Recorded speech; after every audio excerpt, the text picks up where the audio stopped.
তারেক মির্জা, ওর সাথে আমার সম্পর্ক ছিল।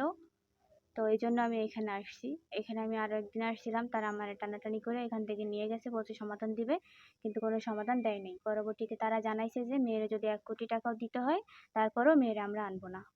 তারপরে আমি আজকে সকালে আবার আসছি। আসার পরে আমার এই জায়গা থেকে টানতে টানতে তারা রাস্তায় নিয়ে গেছে। আমার হাতে টাতে দাগ হয়ে গেছে।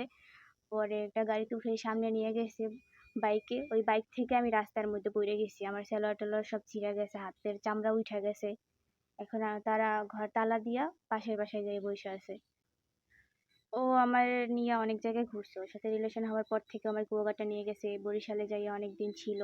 তারপর আমাদের ওইখানে গেছে, মানে আমার যেখানে বাসা ওইখানে গেছে। প্রায় ওইখানে যাইতো। রাত্রে যাইয়া আমার রাস্তার মধ্যে ডাকতো। ওর সাথে আরো অনেকেই যাইতো আরকি। তারা সামনে দাঁড়াই থাকতো, ও আসতো আমার সাথে দেখা করতে। আমি যাইতে না চাইলে আবার আমারে বলতো, "তুমি যদি বাসায় মানে বের না হও তাইলে আমি বাসার ভিতরে ঢুইকা যাবো।" পরবর্তীতে সে আমার আশ্বাস দিছে যে ও আমারে বিয়ে করবে। কিন্তু এখন আর ওর কোনো খোঁজ খবর আমি পাইতেছি না। আর ও যদি আমারে বিয়ে না করে, এখন সবাই তো জানাজানি হয়ে গেছে। আমার আর কোথাও মুখ দেখানোর মতো অবস্থা নাই। আমার আত্মহত্যা ছাড়া আর কোনো উপায় নেই। তারা যদি মাইনে না নেয়।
আমার বাচ্চা পর্যন্ত নষ্ট করছে।